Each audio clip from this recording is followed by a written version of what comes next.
सागरी ज्ञान न होता है जाते बड़े अरहंता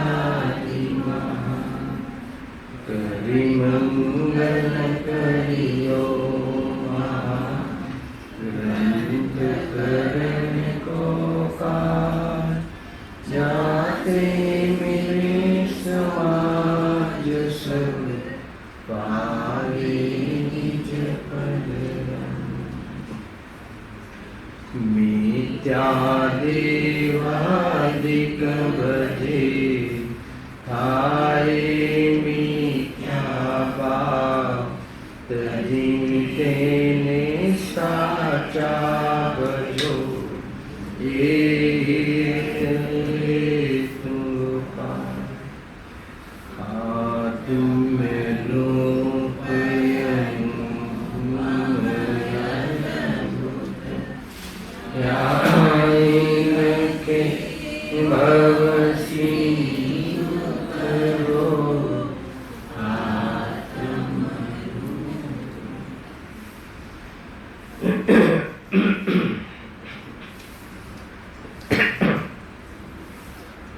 श्री मोक्षवान प्रकाशन से छठा अधिकारों पर આપણે સ્વાધ્યાય પ્રારંભ કર્યો છે। ગયા વ્યાખ્યાનમાં ભૂમિકા રૂપ ચર્ચા થઈ ચૂકી છે। પહેલા પેરેગ્રાફ પર પણ આપણે થોડો ખુલાસો કર્યો હતો। થોડો વિષય યાદ કરતા આપણે આગળ વધીશું।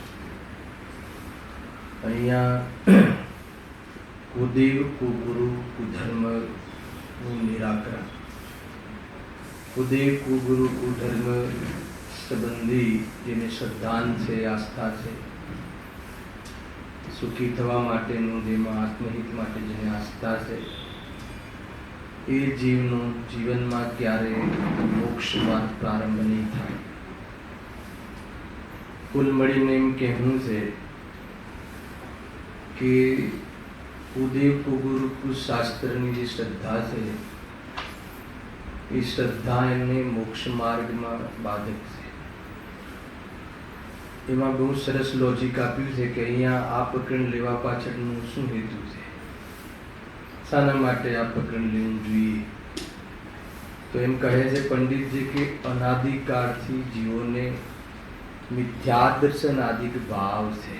समझो शुं कहेवा मांगे अनादिकाळ ज्यारथी जीव से अनादिथी से निगोद में दरेक जीव निगोद में रहे से पहला प्रथम त्याथी बहार आवे से तो अनादिथी मिथ्यादर्शन आदिक भाव से एटले शुं कि अनादिथी देह बुद्धि से अनादिथी परद्रव्य में एकत्व बुद्धि से परद्रव्य में कर्तव्य बुद्धि से परद्रव्यना परिणमनथी हूँ करी सकूँ छूँ मारा अनुसार परिणमे तो हूँ सुखी थाऊँ आवी जे मान्यताओं से अनादिनी से एवं लागतुं हशे कि एकेंद्रिय जीव में आवी मान्यता केवी रीते छे पण एने जे प्राप्त पर्याय छे एने जे संयोग वसन जे एक इंद्रियनुं शरीर छे स्पर्शेन्द्रियनुं तो एने लक्ष्य करीने एमां एवुं माने छे कि आ हूँ छूं आनु हूँ करी सकूँ छूँ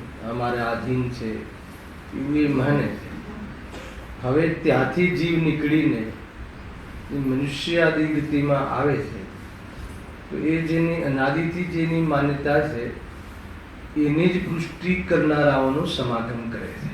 जरा समझो तमे शुं भूल करे तो एनो ज समागम करे छे। लख्युं छे कि तेनी पुष्टतानुं कारण कि जे मनुष्य गति में आव्या पछी जे आ प्रकारनी मान्यताओनी पुष्टि करनाराओ छे एनो समागम थाय छे अने ए जे माने छे कि हूँ परद्रव्यथी मने लाभ थाय छे परद्रव्यना कारणे हूँ सुखी थाऊं छुं ए मारा अनुसार परिणमे तो हूँ और सुखी थाऊं एवुं जे माने शरीर मारा वश में रहे पत्नी मारा वश में रहे संयोगों मारा वश में रहे तो हूँ सुखी थाऊं एवुं माने छे અને અન્ય જે લોકો પણ એવું માને છે અને એની સલાહ આપે છે એનું સમાગમ કરે છે અને પોતાની માન્યતાને પુષ્ટ કરે છે। સાંભળી લો ભૂલ ક્યાં થાય છે કે જ્યારે એવા સમાગમમાં એને એક પ્રકારથી આસ્થા થઈ જાય, કોઈ પુણ્યના ઉદયથી કોઈ કાર્ય સિદ્ધિ થતી જોવા મળે, તો એ બાહ્યમાં એવા વ્યક્તિઓને ગુરુનો દેવનો દરજ્જો આપી દે.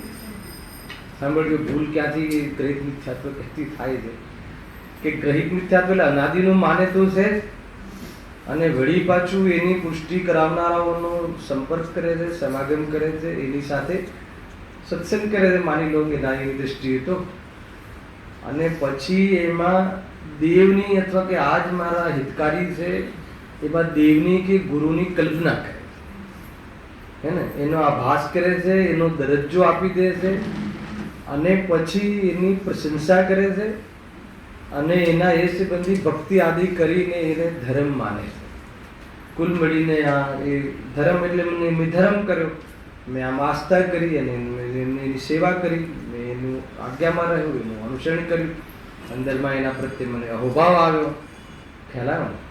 એક તો એવું માને કે આનાથી મને થાય છે, આનાથી મને થાય છે, અને એવું ધર્મની આડમાં આવીને એ પ્રકારનું પંડમન કરે છે. તો કહે છે કે જ્યાં સુધી એને આ પ્રકારનું મિથ્યાત્વનું સેવન કરતો રહેશે અને મિથ્યાત્વને પુષ્ટ કરતો રહેશે અનાદિનું, ત્યાં સુધી આગળ લખે છે કે મોક્ષ માર્ગમાં જે પ્રવૃત્તિ નહીં થાય એનો ત્યાગ થતા થશે. આ એક પ્રકારથી પાત્રતા બતાવી કે જ્યાં સુધી ભલે એ જ્ઞાનમાં કદાચ કોઈ આ વિષયો ખોલી નાખે, પરંતુ એને ક્યાંય ને ક્યાંય ખૂણે આવી પદ્રવ્ય તરફની આસ્થા રહે, તો કહે છે કે એને દોષ આવે છે.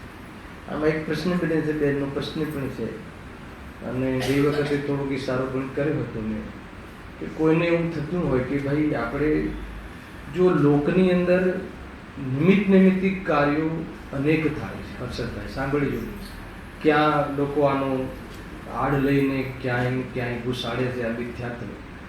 નિમિત્તિક સંબંધો ઘણા છે, અથવા નિમિત્તિક રૂપે કાર્યો અનેક થાય છે કે નથી થતા? થાય છે ને. જ્યારે આપણને કોઈ હેડેક થાય તો એ પ્રકારની મેડિસિન લઈએ, કોઈ પ્રમાણે બહારમાં કોઈ આપણને ગરમી લાગે તો આપણે ફેન ચાલુ કરીએ, એ બધા એક પ્રકારે નિમિત્તિક સંબંધો છે. તો અનેક પ્રકારના નિમિત્તિક સંબંધ છે. ભૂખ લાગે તો આપણે આહારનું સેવન કરીએ, અને આહારનું સેવન કરવાના કાલમાં એની તૃપ્તિ પણ થાય, એની ક્ષુધા મટે છે. આ એક નિમિત્તિક કાર્ય છે. એક કાર્ય થવામાં અનેક કારણ છે. સાંભળજો, થોડુંક એનો બેઝ બનાવી દઉં. પ્રશ્ન આવે ને, પ્રશ્ન ના રહેવો જોઈએ. એને 5 સમવાય કહો અથવા અનેક કારણ છે. એમાં નિમિત્તનું પેટ બહુ મોટું છે. નિમિત્તમાં એક અંતરંગ નિમિત્ત છે અને એક બહિરંગ નિમિત્ત છે, અથવા પ્રેરક નિમિત્ત છે. તો જે ક્ષુધા મટે છે એમાં અંતરંગ નિમિત્ત તો સાતા કર્મનો ઉદય થાય, અને બહિરંગ નિમિત્ત તો એ આહાર આદિનું આવવું થાય એ છે. આટલું થયું. અને જે બહારમાં આહાર આદિ એવા કાર્ય થાય, સાંભળજો, નિમિત્ત કોને કહેવાય? બહુ સાદી ભાષામાં ચર્ચા કરું છું કે એવું કાર્ય બીજા પદાર્થમાં જોવામાં મળે કે જેના કારણે આપણે એના પર આરોપ આપી શકીએ કે આના કારણે મને ભૂખ મટી. આ ધ્યાન રાખજો. ખ્યાલ? માન લો કે મને ભૂખ લાગી, તો આહાર નિમિત્ત છે, તો એ આહારનું આવવું થાય છે, તો આહાર ઉપર આપણે આરોપ આપી શકીએ કે આહારના કારણે મને ભૂખ મટી. નિમિત્ત કારણ મટી. ખરેખર તો ભૂખ શાનાથી મટી છે? ઓર નિમિત્ત કારણ તો એ સમય એ વખતે એનો સાતાનો ઉદય. અને ઉપાદાનની ઓરથી જોઈએ તો એ સમયે એ પ્રકારે થવાની શરીરની યોગ્યતા, શરીરનો રોગ છે, અને એ શરીરની યોગ્યતા અને મને જે આકુળતા મટી છે એમાં મને જે મારા ઉપાદાનમાં જે ઈચ્છા શક્તિ ઘટી, અર્થાત તો એ સંબંધીનો વિકલ્પ જે ડાઉન થયો, એની શક્તિ ડાઉન થઈ, અને એને લઈને મને જે આકુળતા ઘટી છે એટલે ઘટી છે. એક કાર્ય થાય જેમાં આ બધો કાર્યક્રમ બને છે. તો એમાં કોઈ દોષ નથી, પણ એમાં કયું કારણ માની લે? ઉપાદાન કારણ માની લે, તો એ તો અનાદિથી માને જ છે. એને ગ્રહિત મિથ્યાત્વ, અગ્રહિત મિથ્યાત્વ તો છે. ત્યાં સુધી મિથ્યાત્વ, અગ્રહિત મિથ્યાત્વ અને અગ્રહિત મિથ્યાત્વ ના હોય તો નિમિત્તિકનું યથાર્થ જ્ઞાન, ત્યાં સુધી રોલ બરાબર છે. હવે કોઈનો એવો પ્રશ્ન હોય કે જ્યારે તમે એક આવા કાર્યોમાં નિમિત્ત તરીકે તમે માનો છો કે આહાર લીધો અને આપણને મટ્યું, તો એમાં તો કઈ મિથ્યાત્વ તો છે જ નહીં. મિથ્યાત્વ ક્રિયામાં નથી, એક્ઝામ રાખજો. મિથ્યાત્વ ભાવમાં નથી, મિથ્યાત્વ માન્યતામાં. બરાબર છે. હવે એવો પ્રશ્ન સંભવે છે, અને લાસ્ટ ટાઈમ મેં થોડો ઇશારો બી કર્યો હતો કે તો પછી આપણે કોઈ રોગ શરીરનો મટાડવો હોય, મોક્ષ માર્ગની વાત નથી એમ કેવું છે બેન, એ મોક્ષ માર્ગની વાત નથી. લૌકિકમાં જ માની લો કે આપણને કોઈ રોગ થયો, કે આપણને કોઈ અસાધ્ય રોગ થયો, કે કોઈ અન્ય કોઈ એવી જાતિની બહારમાં પ્રતિકૂળતાઓ આવે છે, તો એમાં કોઈ એમ કહે કે ભાઈ તમે કાળા પથ્થરની કે લાલ કલરના પથ્થરની વિધિ પહેરો, તો એ બી તો નિમિત્ત નૈમિત્તિક થયું ને. તો એમાં શું વાંધો છે? એમાં ગ્રહિત મિથ્યા તો ક્યાં પ્રશ્ન? બરાબર છે પ્રશ્ન કે નથી બરાબર? હા, એ તો કહ્યું ને પહેલા આપણે ડોક્ટર પાસે ગયા તો ડોક્ટરે આપણને દવા આપી, તો એવી રીતે કોઈ એ ડોક્ટર વાળા પાસે જઈએ કે જે આ પથ્થરો આપતો હોય, તો એમાં આપણે એની પાસે, તો એના પર એટલા માટે મેં નિમિત્તની ભાષા ક્લિયર કરી કે એનામાં એવું કાર્ય થવું જોઈએ કે આરોપ આપી શકે, હે ને. એ તો બેવકૂફ બનાવવાની વાત છે, એ તો અંધશ્રદ્ધા છે કે બી કોઈ પથ્થર પહેરી લેવાથી કોઈ આ મટી જાય, કે એમાં બી કોઈ સાયન્ટિફિક રીઝન હોય તો વાત જુદી છે, પણ એમાં કોઈ આસ્થાનું રીઝન હોય, વાત માન્યતાની છે. કોઈ સાયન્ટિફિક રીઝન હોય કે ભાઈ એવી કોઈ જાતિનો કોઈ પથ્થર પહેરીએ છે કે જેથી એના આકર એના કોઈ રેઝ છે કે રેઝના કારણે એ વસ્તુ મટે છે, એ સાયન્ટિફિક છે. તો એમાં કોઈ એ વાત નથી આવતી. પરંતુ કોઈ કે ભાઈ અમે આ બધા મંત્રેલા પદાર્થો છે અને આ પહેરો તો આમ થઈ જાય, આ કરો તો આમ થઈ જાય, તો કહે છે કે એ એવી જે આસ્થા કરાવે અને એને પાછું ધર્મ સાથે જોડે, એને તંત્ર મંત્ર આદિ સાથે જોડે, એને કોઈ દેવી દેવતાઓનો એના ઉપર મતલબ કે બરાબર શું કહે, દેવી દેવતાઓનો એના ઉપર શું છે પ્રેમ છે, એ આધાર લે, તો કે એ બધું પછી ગ્રહિત મિથ્યા પકડમાં આવ્યું કે નહીં. એના ઉપર જોવાની વસ્તુ છે કે એની સાથે જોઈન્ટ કરી દે કે ભાઈ આ જે પથ્થર છે એમાં પ્રભાવ છે ફલાણી દેવીનો કે ફલાણા દેવતાનો, અને એને લઈને તેમને મટી જશે, તો કહે છે કે એ બધી વસ્તુમાં પછી વાત ક્યાં આવશે? ખ્યાલ આવે કે નહીં? અને થોડી નિમિત્ત તરીકે બી તો માને છે, એ તો ઉપાદાન માને છે કે આ ભગવાન છે, પછી એના તરફનું એને એ પ્રમાણે દરજ્જો આપી દેશે અને એ પ્રમાણે. અને પહેલાં તો એનાથી તો સુખી થતો નથી, પરદ્રવ્યથી તો સુખી થતો નથી જ, પણ એ સુખ માને છે એ તો અનાદિનું છે, અને વર્તમાનમાં આવું ગ્રહણ કરાવે છે, કોઈ એને પોષે છે, કોઈ એનું પાકું કરાવે છે, એનું નામ ગ્રહિત મિથ્યા છે. તો એ રીતે એમાં ગ્રહિત મિથ્યાત્વનો દોષ લાગે છે. કેમ કે પ્રશ્ન એ આવ્યો ને કે મોક્ષ માર્ગની અંદર કોઈ દેવશાસ્ત્ર ગુરુને ભૂલ હોય તો બરાબર છે, આ તો ઘરના કોઈ લૌકિક કાર્યોમાં આપણે એવા વસ્તુ ચાલુ રાખીએ, ખ્યાલ આવે કે નહીં? તો કે તને કર્મ થિયરી પર વિશ્વાસ નથી, તને ક્રમબદ્ધ પર વિશ્વાસ નથી, તો એમ બી કહી શકે કે તો કે પછી બીજી બધી ચીજોમાં બી તો કર્મ થિયરી, તો બીજી કર્મ થિયરી તો કહી, એટલા માટે આખું પેકેજ મૂક્યું કે બહારમાં રોગનું મટવું એ વાસ્તવમાં કર્મ થિયરીથી જ મટે છે, અને એને યોગ્ય બહારમાં જે નિમિત્ત નૈમિત્તિક શરીરમાં એવા પ્રકારના પરમાણુ સળે તો આ રીતે થાય, તો નિમિત્ત નૈમિત્તિક જે છે તો એ બહારમાં એ પ્રકારનો ઉપાય કરે, અને એ મટે ક્યારે? કે ઉદય આવે કર્મનો, અને સુખી થાય ક્યારે? મોહ મટે ત્યારે. આ ત્રણ તમે બરાબર રાખજો. શું કહ્યું ઋષભ? ખ્યાલ આવ્યો?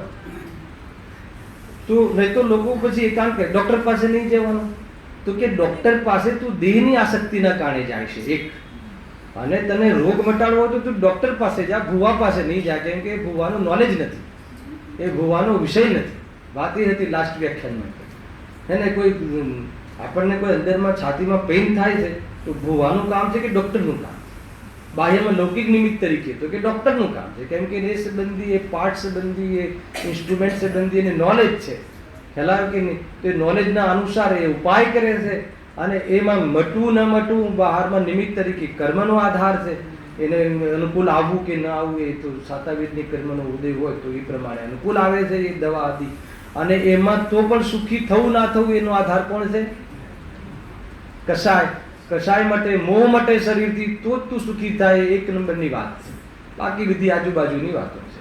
તો આટલી વસ્તુ બરાબર ખ્યાલમાં રાખવું, અને એમાં કોઈ અંધશ્રદ્ધામાં કે ભાઈ દવાઓથી નહીં પણ દુઆઓથી મટે તો એ સમજી લેવાનું કે ગ્રહિત મિથ્યા હે ને. કોઈની દુઆ, જીનેન્દ્ર ભગવાનની દુઆ, એ તો કે ઓર ગ્રહિતનો બાપ છે, કે અહીંયા કોઈ દુઆનું કામ નથી. નિમિત્ત તરીકે દવાથી મટે તો સમજમાં આવે છે, પણ દુઆનું કામ નથી. અંધશ્રદ્ધા, એ અંધશ્રદ્ધા કહો કે ગ્રહિત મિથ્યાત્વ કહો, એક જ વાત છે. ખ્યાલ આવે તો ના આવે તો ફેર પૂછજો, એ તમે વારંવાર પૂછજો, હે ને. મને જેટલો પ્રશ્નનો ખ્યાલ આવ્યો એનો ઉત્તર આ હોઈ શકે છે, છતાં તમે પૂછતા રહેજો. એમાં એ અંદરથી મેલ કાઢવો છે ને, ક્યાંય ને ક્યાંય બેઠી છે વાત, તો એ અહીંયા એટલા માટે કહે છે. જો હવે વિષય આપણે આગળ ચલાવીએ છીએ, એમાં પહેલો પેરેગ્રાફનો સાર કહ્યું. હવે જે હેડિંગ છે કુદેવનું નિરૂપણ અને તેની સેવાનો વિષય, એમાં આપણે એક સાવધાન કર્યા હતા કે કોઈ વ્યક્તિ કુદેવ નથી. યાદ આવે છે કે નહીં? એક છે દેવ અને એક છે અદેવ. આપણે દેવમાં આવીએ કે અદેવમાં આવીએ? બોલો, આપણે દેવમાં આવીએ કે અદેવમાં આવીએ? આ વાત ભારે પડે છે ને. કે જો આમાં કેવું છે કે 4 ગતિમાં એક દેવ ગતિ છે, તો દેવ ગતિના જીવોને પણ દેવ કહેવાય છે. એ વાત પતી ગઈ. હવે એક દેવ કોને કહે છે? અર્યંત પરમાત્મા, સિદ્ધ પરમાત્મા. વિતરાગી દેવને પણ દેવ કહે છે, કે જે મનુષ્ય ગતિના જીવ હોવા છતાં જે વિતરાગી થઈ જાય છે એને ભગવાન અથવા દેવ કહે છે. બરાબર છે? તો એ જે દેવની, અહીંયા જે દેવની વાત છે એ દેવની વાત છે. કયા? વિતરાગી દેવની વાત છે. એ સિવાય બાકીના બધા મનુષ્ય ગતિના બાકીના મનુષ્ય, શેષ મનુષ્ય, નરનારકી, પછી તિર્યંચ અને દેવ ગતિના તમામ દેવો, એ બધા આ દેવની સામે શું છે? અદેવ. અદેવ એટલે એ આ દેવ નથી. બસ, એટલે આપણે અર્યંત દેવ નથી. ભગવાન આત્મા છીએ એ વાત જુદી છે, સ્વરૂપે અર્યંત છે એ વાત જુદી છે, પણ પર્યાયની અંદર અત્યારે આપણે દેવ નથી. તો આપણે બધા અદેવમાં આવી. એટલે 2 જ ભાગ પડે છે. દેવ, જે આ દેવ ગુરુ ધર્મના પ્રકરણમાં દેવ નામનું જે પ્રકરણ છે એની અંદર એકમાત્ર વિતરાગી ભગવાન દેવ છે, બાકી બધા અદેવ છે. બરાબર છે? દેવ એને કહેવાય કે જે, માની લો કે કોને કહેવાય ભગવાન દેવ કોને કહેવાય? એની પરિભાષા છે શાસ્ત્રોમાં, કે જે સર્વને જાણે પણ અપ્રભાવી રહે, એનું નામ ભગવાન છે. અથવા અપ્રભાવી રહીને સર્વને જાણે એને દેવ કહે છે, ભગવાન કહે છે. આ પરિભાષા છે. કોઈ બી પદાર્થ પ્રત્યે કોઈ અપેક્ષા નહીં. સકલ ગે જ્ઞાય તદપી સર્વજ્ઞ ભગવાનની આસ. જો દરેક સંપ્રદાય પોતપોતાના ભગવાનને સર્વજ્ઞ તો માને છે, કેમ કે અંતર્યામી છે, સર્વને જાણનાર છે, અને એ તો હવે એ છે કે નહીં એ વસ્તુ જુદી છે, પણ માને છે. બરાબર? એને લઈને કેટલા પ્રશ્નો અહીંયા થવાના છે. એવો કોઈ બી સંપ્રદાય એવો નથી હોતો કે પોતાના ભગવાનને અધૂરું માને, જ્ઞાની અધૂરું જ્ઞાન માને. એને સર્વના જ્ઞાતા છે અમારા ભગવાન. અને જે ભગવાન હોય છે સર્વના જ્ઞાતા હોય છે, પરંતુ એ જે રીતે સર્વના જ્ઞાતા કહે છે અને કહીને પછી દુવિધાઓ બતાવે છે, તો એમની જ વાત એમના જ માધ્યમથી ખંડિત થાય છે. એ વાત આગળ આવવાની છે. આટલો ખ્યાલ આવ્યો? આગળ આ પ્રકરણ એમ તો બહુ સરળ છે આગળના કરતા, પરંતુ થોડીક મેટર તમારે સમજવી જોઈશે, કેમ કે આગળ આ બધી જરૂરત પડવાની છે. તો અહીંયા બાકીને બધા આદેવ. તો હવે પછી કુદેવ ક્યાં આવ્યા? તો કુદેવ ક્યાં વસે છે? તો કે કોઈ કુદેવ નથી. કુદેવ તો એની માનસિક જે દશા છે, માન્યતા છે, એમાં કુદેવ પણ હે ને. બહારમાં કોઈ બી તમને માની લો કે તમે એક રૂમાલ ખરીદ્યો, એ દિવસથી તમારા ધંધામાં શું થયું? ધંધો જબરજસ્ત ચાલી ગયો. તો આ રૂમાલ ભગવાન થઈ જશે. રૂમાલ અને એ પછી તમે કોઈ બી કિંમત ઉપર નહીં આપો. તમને ખ્યાલ છે ચોપડી ચંદ્રકાંતભાઈ, આ બધી વાત તો બહુ જૂની છે, પણ આપણને મેલની ખબર નથી. માન લો કે મેં ધંધો ચાલુ કર્યો હોય ને તમારી પહેલી 11 રૂપિયા મૂડી લીધી હોય, ખાલી 11 રૂપિયા. બરાબર છે? હવે હું 11 કરોડ તમને આપી શકું છું, પણ તમારા 11 રૂપિયા તમને નહીં આપું. કેમ? ખ્યાલ? તો એ બધી આસ્થા, એ અંધશ્રદ્ધા છે. ખ્યાલ? કોઈને પહેલી ગાડી લીધી હોય, પછી એને બધું એના પ્રમાણમાં ઘરમાં સારું થતું જાય, પછી એ કોઈ બી કિંમત પર ના વેચે. તો એ જે અંદરમાં એક માનસિકમાં એ જે અંધશ્રદ્ધા જે વસે છે, તો આ જે છે એ પછી એ પદાર્થને શું માની લે? એ પદાર્થમાં શાની કલ્પના કરે? એ પદાર્થમાં મારા માટે તો ભગવાન છે, દેવ છે, એ દેવની કલ્પના કરે. એટલા માટે પથ્થરો દેવ બની જાય છે. બરાબર છે? તો એ દેવની કલ્પના કરે છે, અને બસ એ પ્રમાણે પછી એના જે સલાહકાર મળી જાય ઓર એવી રીતે, તો એને ગુરુ માની લે છે, અને પછી એમાં પૂજન ચાલુ થઈ જાય છે, ભક્તિ ચાલુ થઈ જાય છે. એ બધું શું થઈ ગયું? એના હિસાબે ધર્મ થઈ ગયું. તો આ રીતે કુદેવ કુ ગુરુ કુ ધર્મ મુખ્ય રૂપથી તો પોતાની માન્યતામાં છે. બની શકે કે તમે જેને દેવ માનો છો, અને દેવ છે નહીં, દેવ વિતરાગી હોય, બસ એક જ ફોર્મ્યુલા. જેને દેવ માનો છો એ પોતાને દેવ ના માનતો હોય, પણ તમારી આસ્થામાં, તમારી માન્યતામાં જે એનામાં દેવનો જે દરજ્જો છે એને અહીંયા શું કહેવાય છે? ઉદેવપણું કહેવાય છે. એને ગ્રહિત મિથ્યા. તો પર્ટિક્યુલરલી એટલે કે પદ્માવતી છે કે ક્ષેત્રપાલ છે કે કોઈ યક્ષ છે કે યક્ષિણી છે, 24 તીર્થંકરની યક્ષિણી હોય છે એમના જીવનમાં આવે તો આપણા દેવો તો આગળ પાછળ ફરતા હોય છે, બધા ધાર્મિક જીવોની આગળ પાછળ. કોઈ બહુ મોટી વાત નથી. દેવો પુણ્યના દાસ છે, વ્યક્તિના દાસ નથી. ખ્યાલ આવે કે નહીં? તમારું પુણ્ય જોરદાર હોય તો દેવો તમારી આમ નોકર બનીને સેવા કરે. બહુ મોટી વાત નથી. અને પુણ્ય ખતમ થઈ જાય, દેવો તો શું દીકરો એ સેવા ના કરે. ખ્યાલ આવે કે નહીં? બને છે કે નથી બનતું એવું? તો એ બધી વાત આ બધી પાપ પુણ્યની છે. તું ક્યાં અંધશ્રદ્ધાથી લઈ આવે છે, તું ક્યાં બહારથી લઈ આવે છે, એ બધી ખૂબ ચર્ચા આ લોજિકથી આગળ વધવાની છે. હવે જો વાંચીએ આપણે જે ક્યાં બોલું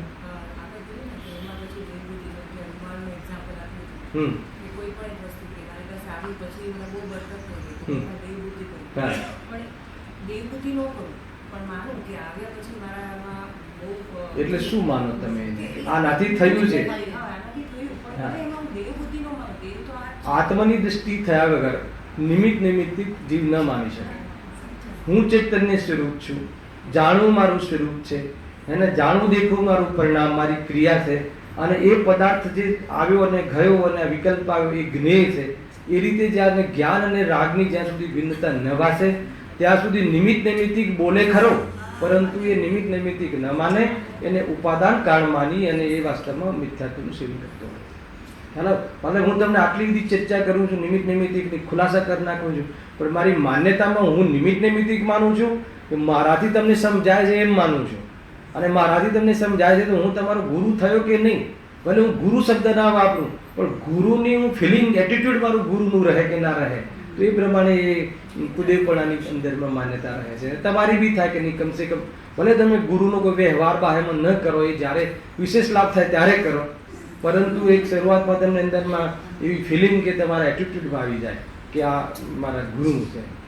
હલાવે ને એ રીતે છે. અને ગુરુ તો વિતરાગ માર્ગ બતાવે, રાગ છોડાવડાવે, દેહ બુદ્ધિ છોડાવડાવવામાં કારણ બને, એને ઉપચારથી ગુરુ કહેવાય છે.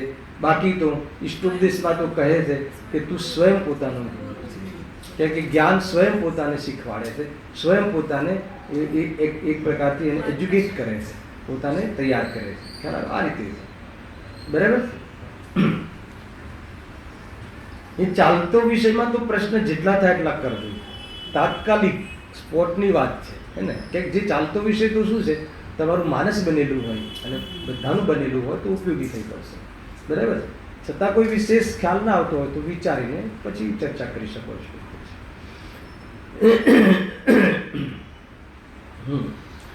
જે હિત કરતા નથી તેને ભ્રમથી હિત કરતા જાણી સેવન કરે તે કુદેવ છે. હવે આમાં શું સમજશું? એટલે પહેલા તમારે હિત શું છે સમજવું પડશે. પહેલા તો આપણે જે હિત માનીએ છીએ એ હિત જ નથી. આત્માનું હિત તો મોક્ષ છે. આત્માનું હિત તો તમારે જે જોઈએ છે એને એ મળી જાય ને હિત માનો છો, એના વિરુદ્ધમાં હિતની ચર્ચા છે. હાલા, મને ધન મળી જાય, મને બહારમાં નિરોગી શરીર મળી જાય, યોગ્ય પુત્ર મળી જાય, યોગ્ય પત્ની મળી જાય, તો કહે છે કે અહીંયા તો હિત તો આની જરૂર ના પડે અને આનાથી તું સુખી નથી થતો. આ વિકલ્પ મટે તો સુખી થાય, આવો સંકલ્પ મટે તો સુખી થાય, એમાં આત્માનું હિત છે. તો હવે એ હિત જેને પ્રાપ્ત કરી લીધું છે અને એ હિતનું જે અનુમોદના કરે છે, એના માટે જે સમજાવે છે એને તું નિમિત્ત તરીકે ગુરુ કહે તો કહે, બાકી તો કોઈ ગુરુ બીજો હોઈ શકે નહીં. સમજમાં આવે છે? એટલા માટે ભાઈ દેવશાસ્ત્ર ગુરુનું શ્રદ્ધાન, સાચા દેવશાસ્ત્ર ગુરુનું શ્રદ્ધાન એ સમ્યક દર્શન મોક્ષ માર્ગમાં સૌથી પહેલા નંબરની પાત્રતા છે. ખ્યાલ આવે? ભાઈ આપણે એમ કહીએ કે એક દ્રવ્ય બીજા દ્રવ્યનું ન કરે એવી મને શ્રદ્ધા છે, પરંતુ કોઈ દેવ સાથે મારો સંબંધ પ્રેમ રહે તો એક દ્રવ્ય બીજા દ્રવ્યનું કરે છે હે ને, અરે નથી કરી શકતો એવી કહેવાવાળાનું પણ અપમાન થયું. ખ્યાલ આવ્યો? અને એવા શાસ્ત્રનું પણ અપમાન થયું.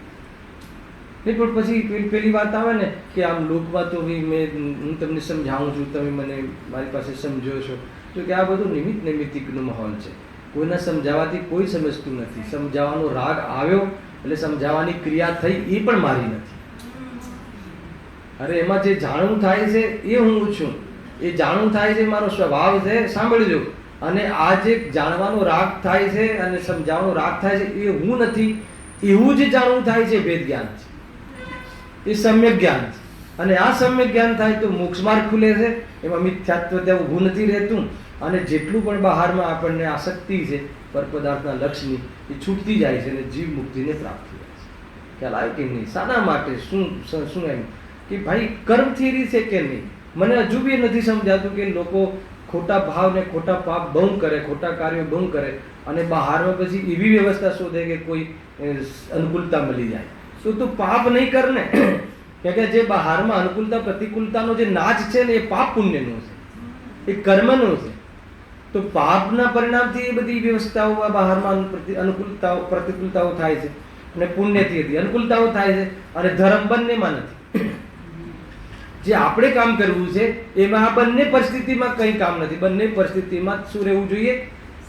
અપ્રભાવી રહેવું જોઈએ, ઉપેક્ષિત રહેવું જોઈએ.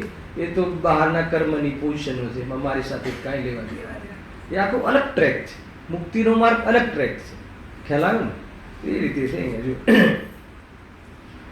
હવે અહીંયા લખ્યું, તે હિત કરતા નથી, તેને ભ્રમથી હિત કરતા જાણી સેવન કરે તે કુદેવ છે. ટૂંકમાં માન લો કે કુદેવપણું એ છે કે એને પોતાના સુખને પ્રાપ્તિ સાથે પરપદાર્થની જે એની સાથે જોડી દે છે. બસ એને ધર્મની સાથે જોડી દે છે. એ ક્યાંય ને ક્યાંય અંદરમાં એને અહોભાવ આવી જ જાય છે, ગુરુનો દેવનો આવી જ જાય. એકમાત્ર પંચ પરમિષ્ટિ સિવાય કોઈ ગુરુનો કોઈ દેવનો દરજ્જો નીચેની ભૂમિકામાં નથી હોતો. એ મગજમાં રાખવું કે આપણે ત્યાં પંચ પરમિષ્ટિને વાસ્તવમાં ગુરુ અને દેવ કહ્યા છે. અને એના નીચે પછી કોઈ દેવ ગુરુ સામાન્ય કથનમાં કહો, કોઈ ઉપચારથી સામાન્ય કહો, કોઈ નીચે ચાહે સંકિતિ હોય કે ચાહે કોઈ બહારમાં કોઈ સૌધર્મેન્દ્ર હોય કે કોઈ બી હોય, એ ગુરુના દરજ્જામાં કે દેવના દરજ્જામાં એ જીવ નથી આવતો. જૈન શાસ્ત્ર ધર્મશાસ્ત્રના અનુસાર આ એની નિરૂપણ પદ્ધતિ છે. ગુરુદેવશ્રી તો બહુ કહે, વસ્ત્ર સહિત કોઈ ગુરુ માને મનાવડાવે તો કે નિગોદનું બન્યું છે. ખ્યાલ આવ્યો કે નહીં? એ રીતે શું કહે છે? હવે કોઈ એમ કહે કે ભાઈ આ જે હિત કરતા નથી તેને ભ્રમથી હિત કરતા જાણી સેવન કરે છે, તો આ કુદેવનું સેવનનો ખ્યાલ આવ્યો ને? સેવનનો બી અર્થ કર્યો હતો લાસ્ટ ટાઈમ. સેવન કરવું એટલે શું ઋષભ? હે ને? એ સંબંધી એને માનવું, એ શ્રદ્ધા કરવી, એને અનુસરવું, હે ને? એ મતલબ કે આનાથી મને હિત થાય છે, માનવું સામાન્ય, એ રીતે. બરાબર છે. હવે એક એંગલ આપે છે, 3 દ્રષ્ટિ આપે છે, દ્રષ્ટિકોણ, કે વ્યક્તિ કુદેવનું સેવન કેમ કરે, શું કામ કરે, શું કામ કુદેવની સેવા કરે, શું કામ એનો આશ્રય લે, શું કામ એના શરણમાં રહે છે. તો 3 ઉદ્દેશથી રહે છે. કયા 3 ઉદ્દેશ છે? જુઓ, તેનું સેવન 3 પ્રકારના પ્રયોજન સહિત કરવામાં આવે છે. 3 પ્રયોજન, 3 પ્રકારના ઉદ્દેશ છે. આમાં બધું જ આવી જશે, આપણી જેટલી અંદર જે ઉદ્દેશ હોય ને એટલું. ઇન્ટેન્શન્સ. કોઈ ઠેકાણે મોક્ષનું પ્રયોજન છે. ખ્યાલ? કોઈ બી વ્યક્તિ કુદેવના આશ્રય કેમ જાય? એને 5મો આખો અધિકાર છે ને, શિવ મત છે, સાંખ્ય મત છે, બૌદ્ધ મત છે, ફલાણો મત છે. એ બધા મતને અંગીકાર કેમ કરે છે? તે આવ્યું કે બધા મુક્તિના માટે અંગીકાર કરે છે. અન્ય મતને અંગીકાર શું કામ કરે છે? જે બુદ્ધિઝમ છે કે જેવી બધા જે પ્રકારના જે સંપ્રદાયો છે, અન્ય મત છે, એ અન્ય મતને અંગીકાર અથવા એના ફોલોઅર્સ બનવા પાછળનો શું ઇન્ટેન્શનનો શું ઉદ્દેશ હોય છે? તો ત્યાં આપણે કહ્યું ને, મુક્તિ માટે, મોક્ષ માટે. હવે ત્યાં મોક્ષ કોને કહે છે અને મોક્ષ જવું શું છે, એક આત્મામાં બધા આત્માનું મળી જવું કે જેવી ત્યાં એની જે ભ્રમણાઓ બહુ ચર્ચા થઈ ચૂકી છે. તો એક તો સૌથી પહેલાં જીવ મંદિરમાં કે આપણે કુળ કે શું ન લગાવીએ, પણ દેવગુરુ શાસ્ત્ર પાસે શું કામ જાય છે? ચાહે સુદેવ પાસે જાય કે ચાહે કુદેવ પાસે જાય, તો શાના માટે જાય છે? કાં તો એ મોક્ષ માટે જાય. બરાબર છે? આપણે મંદિરમાં શું કામ આવીએ છીએ? સંકિત બોલો. અત્યારે શાસ્ત્રના શરણમાં શું કામ આવ્યા છીએ? હેલા, ગુરુ પાસે શું કામ જઈએ છીએ?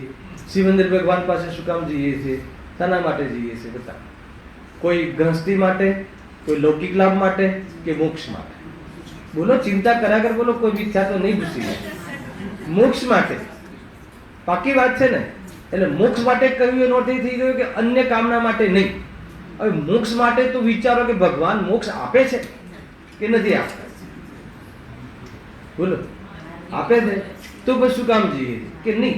મોક્ષ માર્ગનું માર્ગદર્શન મળે, એ ધ્યાનમાં માર્ગદર્શન મળે છે. તો માર્ગદર્શનથી મોક્ષ થઈ જશે?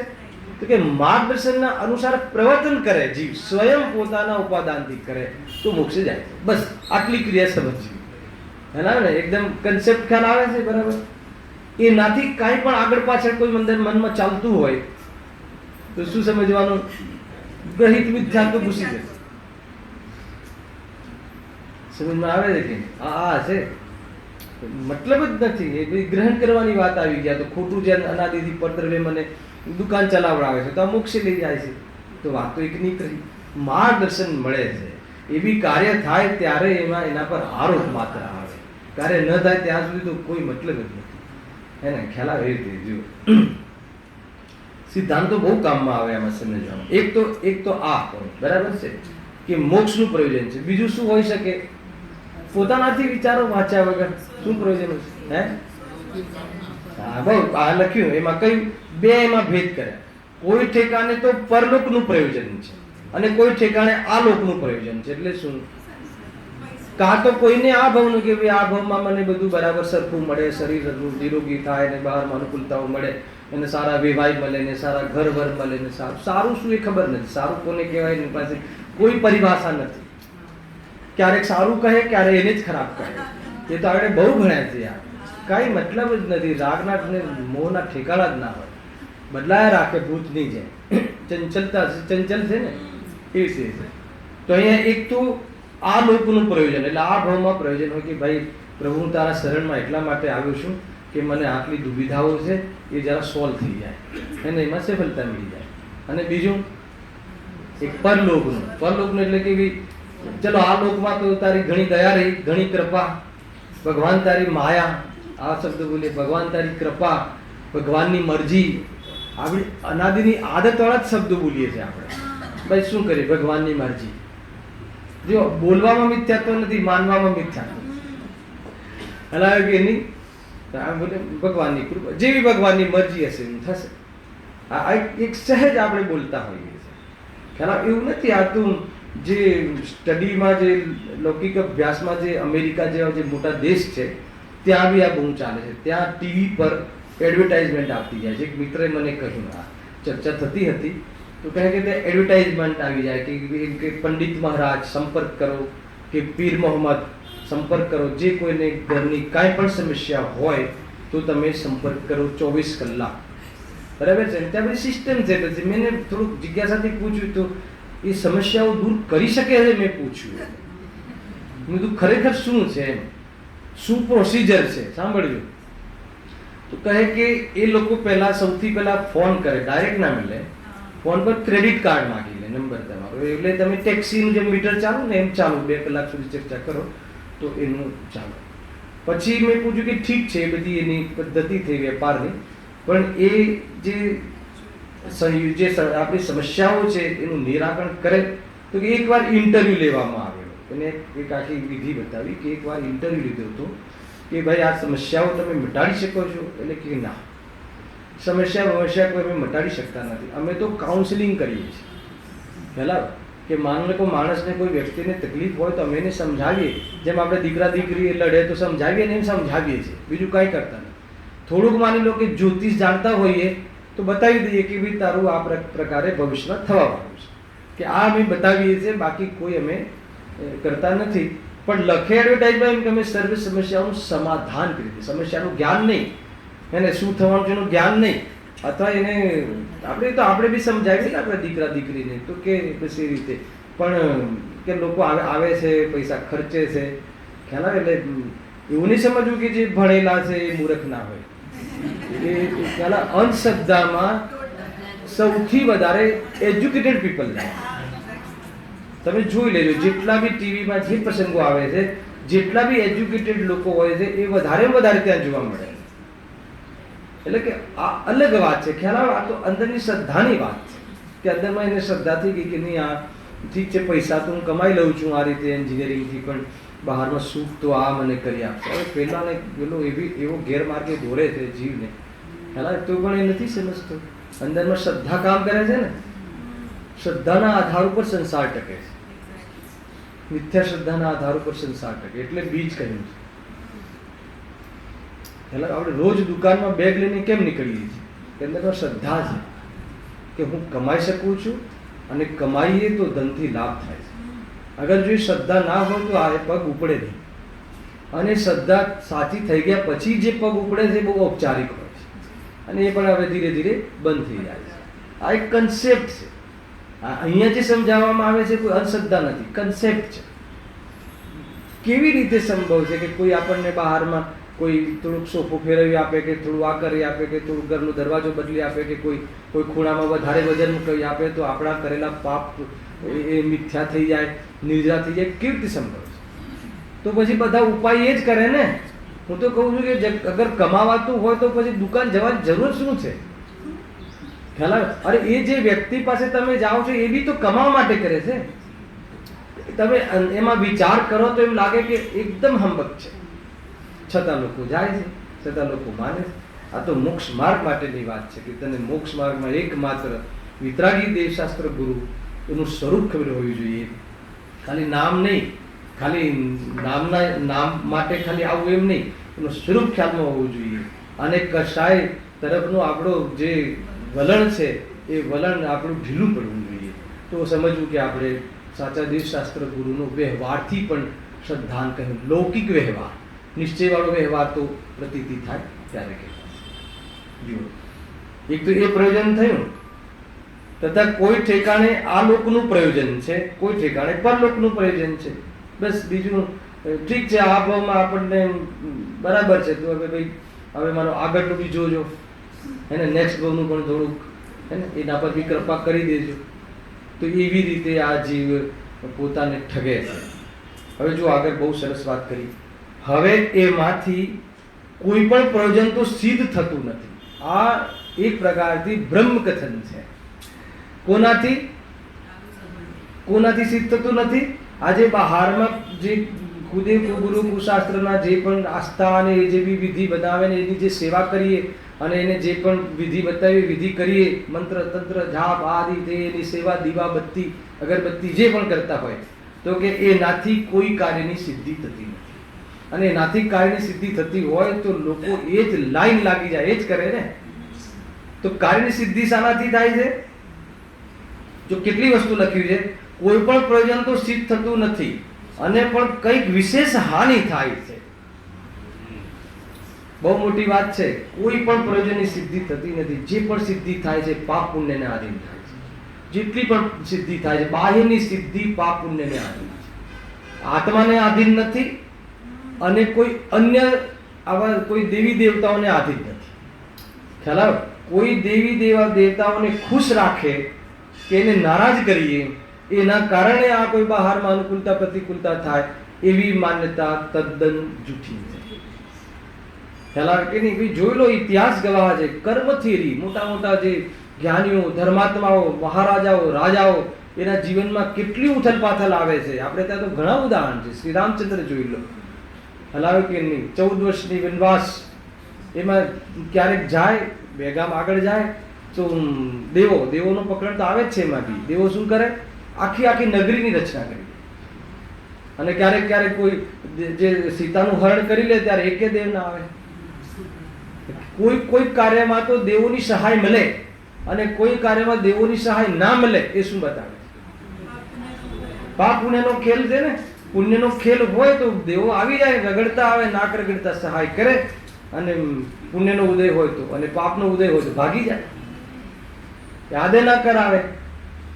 સમજમાં આવે જ આખી વસ્તુ. તો કેટલી વાર એમ બધું આવ્યું ને. હવે એમાં કોઈ દેવી દેવતાઓને પૂછતા હશે શ્રી રામ, માનો કે જેને અનુકૂળતા બતાવી હશે, કોઈ બહારમાં નગરી રચી તો પછી એમની સેવા. અરે દેવો આમ જ્ઞાનીઓની પૂજા કરે છે, હે ને, કે વિતરાગી જીવ છે, આને કોઈ પ્રભાવિત નથી, અમે આટલી સેવા કરીએ છીએ, એના પાસે ઉભા રહીએ છીએ, પણ અમારી પાસે એને કોઈ અપેક્ષા નથી. એને એટલો મહિમા આવે છે દેવોને. ખ્યાલ? આ તો સાધે છે દેવને, અને કોઈ ખોટી રીતે સાધે છે દેવને. તો કે ઠીક નથી. અને જો આગળ સીતાજીનું જીવન જુઓ, કેટલી કેટલી બધી ઉથલપાથલ ક્યાંય ને ક્યાંય, કેવી પરિસ્થિતિ બની હશે. જે લોક અપવાદથી એમને જંગલમાં જવું પડ્યું, પેટમાં બે બાળકો, બીજાની સહાયથી રહેવું પડ્યું, ત્યાં બીજાના ઘરે બાળકોનો જન્મ થાય છે, વળી પાછું રામનું મળવું થાય છે. તો અગ્નિ પરીક્ષાની વાત આવે છે. અગ્નિ પરીક્ષા આવે તો એ દેવો કહી શકતા હતા? દેવ એકવાર ધોબીના ઘેર જઈને ઉભો રહી જાય, દેવ તો ધોબી તો ધ્રુજી જાય, હે ને? તો કેમ એને એવો વિકલ્પ ના આવ્યો? જ્યારે આખી ક્લાઇમેક્સ થાય છે, જ્યારે આખી મતલબ કે અગ્નિકુંડ થાય છે ને એમાં જ્યારે ઝુકાવે છે, ત્યારે દેવોને વિકલ્પ આવે છે. કેમ? કેમ કે ત્યારે એનો પુણ્ય કર્મનો મેચ્યોરિટી થાય છે. સમજ આવે છે કે નહીં? એ વખતે પાક્યું, તો એ વખતે ઉદયમાં આવ્યું, પણ એની અપેક્ષા નથી હોતી. હવે દેવો આવ્યા અને મારો મને લાભ થયો એમ સીતાજીનો જીવ માનતો નથી. પણ તમે જુઓ બહારમાં જે પણ કંઈ કરેલા છે, જે પણ કંઈ થાય છે એ મારા કરેલા છે. એ મગજમાં રાખવું, કોઈ બહારમાં કોઈના પર આરોપ આપવું નહીં ને પ્રભાવિત થવું નહીં. ખ્યાલ આવ્યો કે નહીં? અને બાહ્યમાં જે પણ કંઈ થાય છે એ બોલું જ છું તમને અત્યારે કે બાહ્યમાં થાય છે. ક્યાં નથી થતું? અંતરંગમાં નથી થતું, મારામાં નથી થતું. તો પછી શું પ્રોબ્લેમ છે? નાટકની જેમ જો ને. ખ્યાલ આવ્યો? આ એક પ્રકાર છે, એપિસોડ છે. એ રીતની આખી વસ્તુ ચાલે છે. જોરદાર વસ્તુ છે. પણ કંઈક વિશેષ હાનિ થાય છે, લાભ થતો નથી. કોઈ આજે બી એવું માનતા હોય, બહુ લોકો ડરે છે એને કે કેમ કે કોઈ એના ઘરમાં કોઈ દેવની સ્થાપના કરી હોય, કોઈ એ રીતે કરી હોય તો બહુ ડરે છે કે ભલે અહીંયા તમે કહો આ સાત તત્વનું બધું બેસે છે મેગેઝમાં, પણ કોઈ સાથે સાથે દેવને ખુશ રાખીએ તો બીજી રીતનો પ્રોબ્લેમ ના આવે ને. તો કહે છે કે તને સાત તત્વની ક્યાં ખબર રહી હતો? તે સાત તત્વને ક્યાં જાણ્યા? હે ને? એ વાત જ ના રહી. સાત તત્વ જાણે એને તો આ બધી પ્રકારની બીમારી નીકળી જાય. કેમ કે એમાં દેવ ગુરુ શાસ્ત્ર ધર્મ બધું આવી જાય છે. અને એમાં આશ્રવ ભાવ ને બંધ ભાવ ને જીવ અને અજીવ બધા જ એમાં ફંડામેન્ટલ ક્લિયર છે. તો અહીંયા ચોખ્ખી ના પાડે છે કે ભાઈ તને અંદર અંદરમાં તને શું બુરું થઈ જશે બતાવો. તમે એક વિચાર કરો કે ચલો એ મને બુરું કરી લેશે, મારું ભલું નહીં કરે, તો એ તમારું ખરાબ શું કરે? મને એક બતાવો. જેને આમાંથી કોઈ વ્યક્તિને અંદર અંદર ઊંડે ક્યાંક આસ્થા તો ખરાબ શું કરે મને બતાવો. ખરાબ શું હોય શકે? આપણે વિચાર મૂકીએ. આ બધી ચર્ચા આ રીતે કરવાનો વિષય છે. બોલો, ખરાબ શું કરી શકે ધનેશભાઈ? કોઈ દેવ આપણું ખરાબ શું કરી શકે? તો કે શરીર લૂંટી લે, ધન લૂંટી લે, તો તમારું શું ખરાબ થાય બતાવો. ભૂલ તો એ છે ને કે શરીરમાં કઈ થતા મારું ખરાબ થાય છે, હે ને? તો હવે માની લો કે બહારમાં રોગથી નથી થતું તો દેવોથી થાય છે. તો દેવોને પછી એને સમર્પિત થઈ ગયો, એને ભગવાન માની લીધા, હે ને? કે નહીં તું મને બસ આવી જાતિની કોઈ પણ પ્રકારમાં તકલીફો નહીં આપે. તો તકલીફ કોને આપે ખબર છે? કે જેને પાપનો ઉદય હોય અને એની સાથે ઋણાનું સંબંધ હોય, એની સાથે થાય, બીજાની સાથે ન થાય. આગળ આવવાનું છે, કાલે આવી જશે. ઘણી બધી ચીજો છે. બહુ શાંતિથી સાંભળજો. ક્યાંય ને ક્યાંય ખૂણે આપણે અધ્યાત્મની ઊંચી વાત સાંભળીએ છીએ એટલે એમ નહીં સમજવું એને કે આપણને કોઈ અંદરમાં કોઈ આવી જાતિની કોઈ માન્યતા નથી ચાલતી. પણ એ માન્યતા ચાલતી હશે ત્યાં સુધી આ તત્વજ્ઞાન કોઈ કાર્યકારી નહીં થાય. એ નક્કી વાત છે. શાનો ડર છે? સ્વપ્નના ભેદ વિજ્ઞાનમાં ની વાત તમે સમજો છો, સાંભળો છો, પછી કોઈ દેવતાને ખુશ રાખવાની વાત ક્યાંથી આવે છે? ક્યાંથી પછી લગ્ન કરીને પહેલા તો દેવી પાસે જવું જ પડે, કે જે કુળદેવી પાસે જવું જ પડે, વાત ક્યાંથી આવે છે? શાના માટે જવું પડે? ખ્યાલ આવે છે? સમજમાં આવે છે વસ્તુ? અને જે પણ કાંઈ થશે ઘરની અંદર એ શાના કારણે થશે? કર્મના આધીન છે, તારા કર્મને આધીન છે. અને એ જે બી કંઈ થશે એની અંદર તારે ભેદજ્ઞાન કરવાનું છે. ચાહે બહારમાં ધન આવે કે ધન જાય, બંને પ્રસંગોમાં ભેદજ્ઞાનનો પ્રસંગ છે. ભેદજ્ઞાનનો પ્રસંગ ક્યારે નથી એ બતાવો. તો કે અસંગની પંચેન્દ્રિય સુધી ભેદજ્ઞાનનો પ્રસંગ નથી, અને તું સંગની પંચેન્દ્રિય છે, તેને ભેદજ્ઞાનનો પ્રસંગ છે. સુખી થવા માટે ભેદજ્ઞાન રૂપી કાર્ય કરવાની જરૂર છે. હવે બતાવો મને કે ક્યાં આપણું કંઈ બહારમાં કાંઈ દુઃખી થવાનું કારણ તો બતાવો. એ આ બધી થયેલી ચર્ચાઓ તમને કહું, આની બહુ ચર્ચા મારે પહેલા થયેલી છે ઘણા લોકો સાથે. કે ભાઈ આપણું કોઈ શું ખરાબ કરે? તને લાગે છે કે હું ખરાબ કરે? ખરાબ શું કરે? બદલાય છે ઘડી એમ. અને ઘણી વાર એમ થાય કે નહીં, એમ કે સારું થયું કે રૂપિયા જતા રહ્યા. ખ્યાલ આવે કે દીકરાઓ લડતા બંધ થઈ ગયા. હવે સારું કહેવું કે ખરાબ કહેવું એ બધી સોચ છે એક વ્યક્તિની, હે ને. આધ્યાત્મિક નથી, ત્યાં અધ્યાત્મ નથી. સારું ને સારું ખરાબ કંઈ હોતું જ નથી. સમ્યક મિથ્યા હોય છે, અને સમ્યક એ હોય છે કે હું ચૈતન્ય સ્વરૂપ છું, હું ધ્રુવ છું, હું ત્રણેય કાળે પોતાની અનંત સંપત્તિ અનંત વૈભવ સહિત રહું છું. બાકી બધું જે થાય છે એ બહારમાં કર્મને લઈને થતી પોઝિશનો છે, અને એમાં મારું કાંઈ જતું નથી, અને મારે એમાં મારું કોઈ પણ જાતની જવાબદારી છે નહીં. આ પ્રમાણે અગર જો એ નિસ્પૃહ ભાવે નિર્વિકલ્પ થઈ જાય તો કામ થઈ જાય. તો બરાબર છે, સરસ વાત છે આટલી. અને મને બતાવો કે મેં તમને આ જે કન્સેપ્ટ કીધો કે આ જે વિધિ બતાવી એ વિધિમાં શું કરવાનું છે? સોચ બદલવાની છે, અભિપ્રાય બદલવાનો છે. ખ્યાલ આવે કે નહીં? અને અભિપ્રાય પલટાય પછી તમે જુઓ જે મજા આવશે જીવવાની, જે નોર્મલ થઈ જશે. આ છે જો. હા, તેથી તેનું સેવન મિથ્યા ભાવ છે તે અહીં દર્શાવીએ છીએ. હવે સાંભળો, બહુ જોરદાર વાત લખી છે. અન્ય મતમાં જેના સેવનથી મુક્તિ થવી કહી છે તેને કોઈ જીવ મોક્ષને અર્થે સેવન કરે છે. આ ત્રણેય વસ્તુઓને અહીંયા ફરીથી બાયફર્કેટ કરે છે. ફરીથી પહેલું તો શાના માટે શું પ્રયોજનથી કુદેવ પાસે જાય? મોક્ષનું. તો અન્ય મતમાં જેના સેવનથી મુક્તિ થવી કહી છે તેને કોઈ જીવ મોક્ષને અર્થે સેવન કરે છે, પણ તેથી મોક્ષ થતો નથી. ઉપર કહ્યું ને કે પ્રયોજનની સિદ્ધિ થતી નથી. હવે અહીંયા લખે છે તેનું વર્ણન તો પૂર્વે અન્ય મત અધિકારમાં જ કહ્યું છે. જે પહેલા પ્રકારનો જે એનો ઉદ્દેશ કહ્યો હતો કે ભાઈ કુદેવ પાસે જે મોક્ષ માટે જાય એનું પ્રકરણ આ છઠ્ઠા અધિકારમાં નથી, એ પાંચમા અધિકારમાં અમે કહી આવ્યા છે. અને એમાં આપણે બધા એક બે વાર નહીં, અનંત વાર એ પ્રકારના પ્રયાસો કરી ચૂક્યા છીએ, અને હજુ બી આપણે સંસારમાં જેમને તેમ ઉભા છીએ.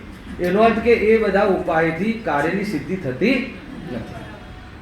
એ જે બી આગળ ભણી ગયા ને પાંચમા અધિકારમાં, જે બી જેટલા સંપ્રદાય, બધા જ સંપ્રદાયમાં અનંતવાર જન્મ્યા છે.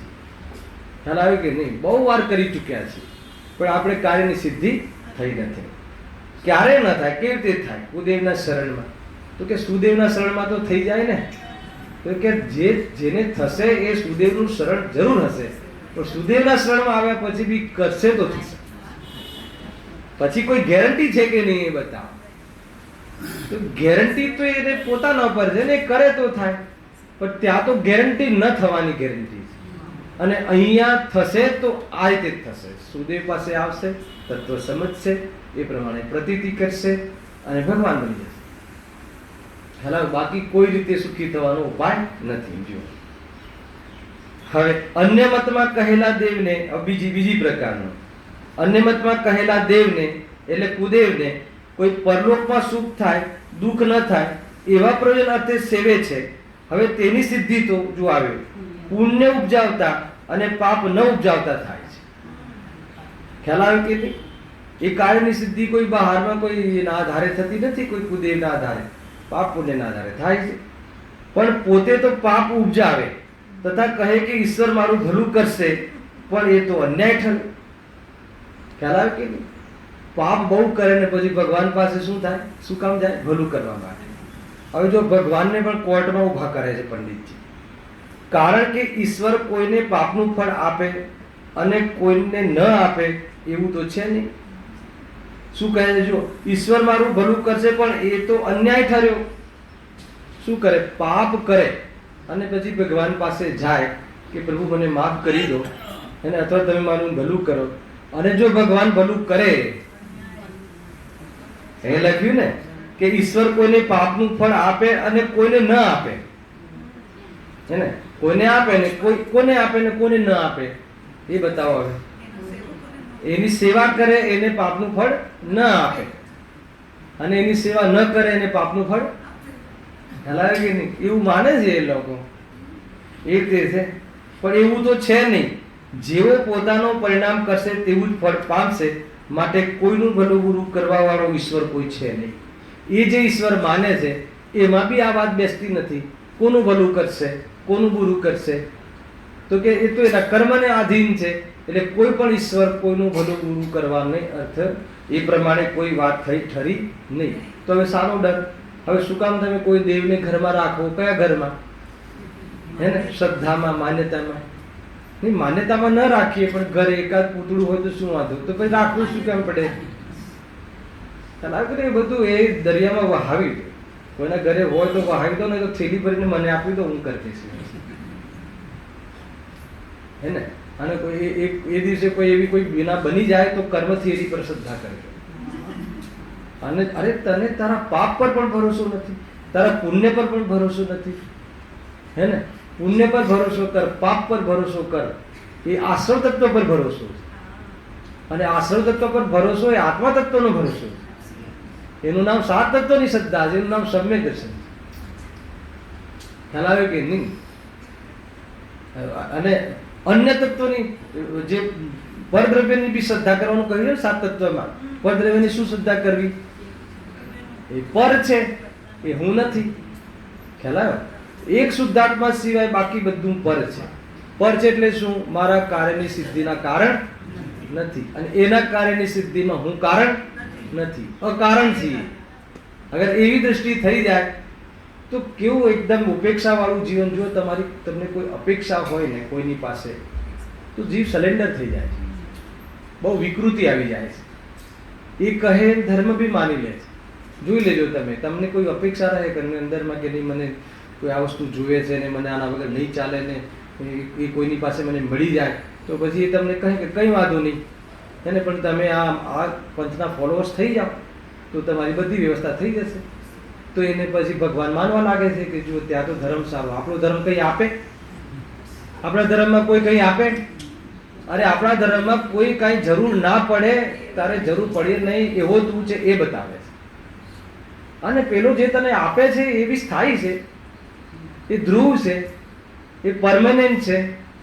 અને આપ્યા પછી કાંઈ સુખી થઈ જાય છે જીવ. અને જીવ અત્યારે બસ જો આમાં કેવું છે કે આ જીવને મેં ગઈકાલે પાપ પુણ્ય અધિકારમાં બહુ ચર્ચા કરી હતી મિલાડમાં, કે આ જીવને શું છે કે બહારમાં ભાઈ પ્રફુલભાઈ આમ જે કેમ શ્રદ્ધા જે તૂટી જાય છે કે પાકી હોતી નથી, અને બહારમાં બહુ પાપમાં રહેતા હોય ને એને બહુ અનુકૂળતાઓ હોય છે. હે ને? એ પૂર્વની પર્યાયનો એને ખ્યાલ નથી, અને ભવિષ્યની પર્યાયનો એને ખ્યાલ નથી. ખ્યાલ આવે ભાઈ જીતુભાઈ? એટલે આ જીવને એમ થઈ જાય છે કે આપણે અહીંયા મંદિરમાં આવીએ અને હું કમાઈ શકતો નથી ને મારું કશું છે જ નહીં, એમ કરતા રહીએ ને તકલીફો કેટલી પડે. આ લોકો આના વિરોધમાં છે તો બી કેટલી શાંતિ છે. અને ધનની બધાને બહારમાં ઇજ્જત બહુ, ધન બહુ, બધું. અને બધા એક ખાલી એક સરકાર બી એની ફેવરમાં બધું. તો આ જીવને પછી અંદરથી એને આની શ્રદ્ધા તૂટી જાય છે, કેમ કે એને ખરેખર એનો ગોલ જ ખબર નથી. ખ્યાલ આવે કે નહીં? શાના માટે પથરા પહેરવાના, શાના માટે શું કરવાનું? ખ્યાલ આવે કે નહીં? એને ગુરુદેવશ્રી કહેતા ને કે ભાઈ એ તો શરીરને ટકવું હશે તો રોટલા આવી જશે. એને એની વ્યવસ્થા કર્મ કરે છે, અને એની વ્યવસ્થાને અમે આધીન નથી. ખ્યાલ આવે? આખી વાત નાની નાની વાત બતાવો. આમાં કાંસ ઉપર આવી કે ના આવી, આમાં છઠ્ઠી ગાથા આવી કે ના આવી, બધું આવી જાય છે. કઈ થોડી થઈ કે પર્ટિક્યુલરલી પરમત શબ્દ બોલવા પડે. ખ્યાલ આવે છે ને ભાઈ? શાંતિથી સમજો, માર્ગ બહુ ઉજળો છે ખરેખર. દુનિયામાં કોઈ ચક્રવર્તી કરતા પણ મારું પુણ્ય બહુ મોટું છે એમ સમજવું. કારણ કે મને એક પરમાણુ માત્રની જરૂર નથી એવી હે ને વિધિ સમજાવવા વાળી વિદ્યા મળી છે, એવા દેવશાસ્ત્ર ગુરુનું શરણ મળ્યું છે. જન્મ મરણનો અભાવ થઈ જાય એવી એક પ્રકારમાં બહારમાં આપણને કલા મળી છે, અને એની આપણને આસ્થા છે. બસ મારી થોડી કમજોરી રહી છે કે હજુ એ પ્રમાણે પ્રવર્તી શકતો નથી, પણ માર્ગ તો આ જ શક્ય છે. ખ્યાલ આવે કે નહીં? આ વાત આપણને થોડી ઘડી ઉતરવી જોઈએ. બરાબર ભાઈ? આગળ શું કહે છે? લાસ્ટમાં શું કહે કે કોઈનું ભલું બુરું કરવા વાળો ઈશ્વર કોઈ છે જ નહીં. આ તર્ક આપ્યો ને કેવી રીતે સંભવ છે? આપણે પાપ કરીએ ને પછી ભગવાન પાસે જઈએ તો પાપનું ફળ આપણને ન આપે તો અન્યાય થયો, અને પાપનું ફળ મળે તો ઈશ્વરે શું કર્યું?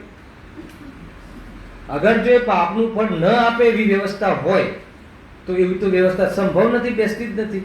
અને પાપનું ફળ મળે જ છે તો પછી દેવનો રોલ ક્યાં આવ્યો? બતાવો. દેવનો રોલ આવ્યો પછી મારે કોઈ દેવ પાસે જવું પડે, મજબૂરીથી જવું પડે એ વાત આવી કોઈ? ખ્યાલ કે ભાઈ? કોઈ ચિંતા નથી. એ બી એક દેવગતિનો જીવ છે, ચિંતા નહીં કરો. એ પણ બહુ દુઃખી જીવ છે, રાગી દ્વેષી જીવ છે. હે ને?